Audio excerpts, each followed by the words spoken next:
Are you bored of the traditional cemetery burial and cremation? You might want to try these 20 bizarre burial and funeral alternatives. At least, you leave this earthly plane, in style. In South Korea, dead people are compressed into little and colorful beads, that are displayed in homes.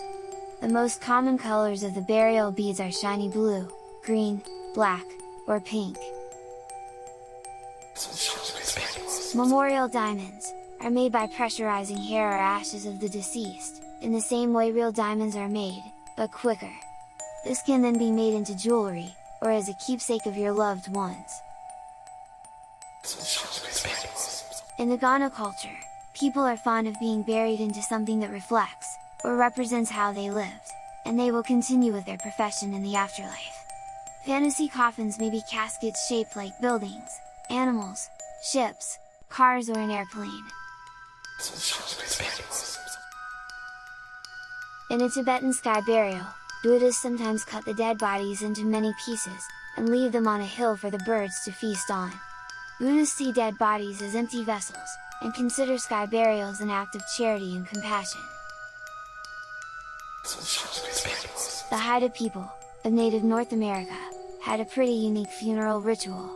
If the shaman or chief died, their bodies would be pulverized with clubs. The remains would be placed into a suitcase-type box, and put into a totem pole.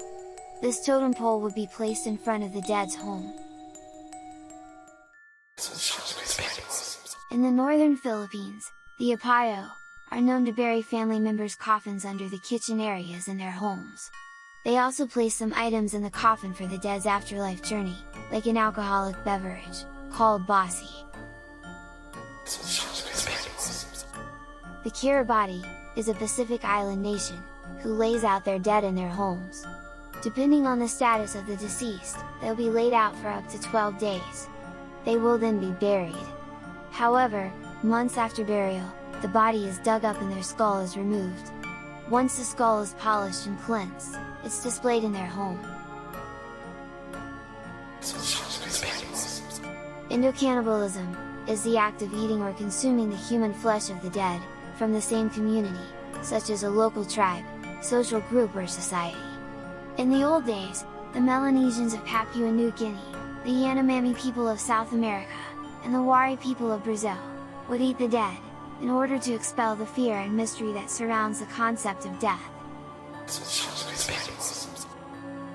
FAMADIHANA is a death ritual in Madagascar, performed by the Malagasy. This is done once every 7 years.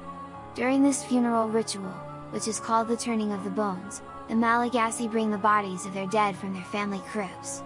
They'll rewrap all of their corpses in brand new cloth, and then dance with their corpse sacks. The finger amputation death ritual is currently banned. But in West Papua New Guinea, the Dani people, the children and women in particular, will cut off some of their fingers if they are related to the dead. In northwestern Philippines, the Benguet will blindfold their dead, and will place them next to the entrance of their home. The dead body sitting up. Again in the Philippines, the Tinguian people will dress the bodies of the dead with their best outfits and garments. They will then sit the deceased on a chair, put a cigarette between their lips, and light it.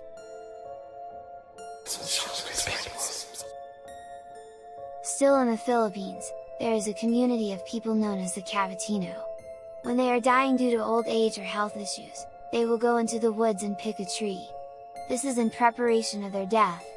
The family builds a tiny tree hut, for the soon-to-be deceased family member. When death arrives, the dead are vertically entombed, within the hollowed tree trunk. Sati is now one of the unusual funerals that is illegal. Sati was an Indian funeral ritual, where the Hindu widow would lie with her dead husband, and would be burned alive on a funeral pyre. There were other versions of this which included drowning, and buried alive with the dead husband. In a Zoroastrian vulture funeral, the deceased is washed and cleansed with bull urine. It's then visited by a sagdad, or holy dog. Finally, it's put on top of a structure, called the Tower of Silence. This is where the body is eaten by hungry vultures.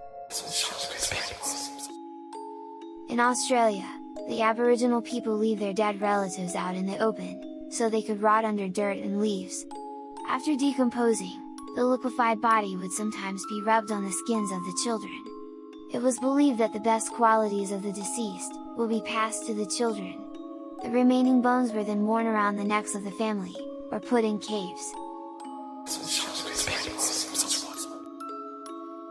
A US-based company named Eternal Reefs will take the cremated remains, and incorporate it into a cement sphere, or reef ball. It will be attached to a reef in the ocean, providing a habitat for sea life.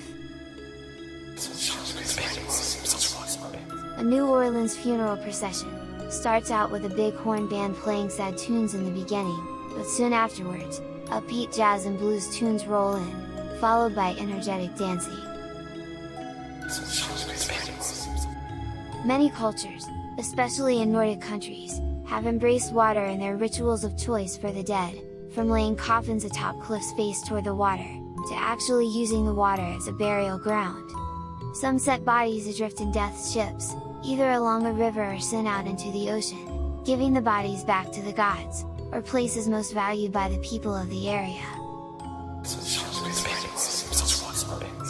It's never too late to go to space. Space burials are practiced by launching ashes, or for a higher cost, the full remains of the deceased into space via a rocket. Although this isn't the eco-friendliest way to be buried, it sure is one of the most interesting. Celestis do memorial space trips for space burials. Whatever choice you make, he will be waiting.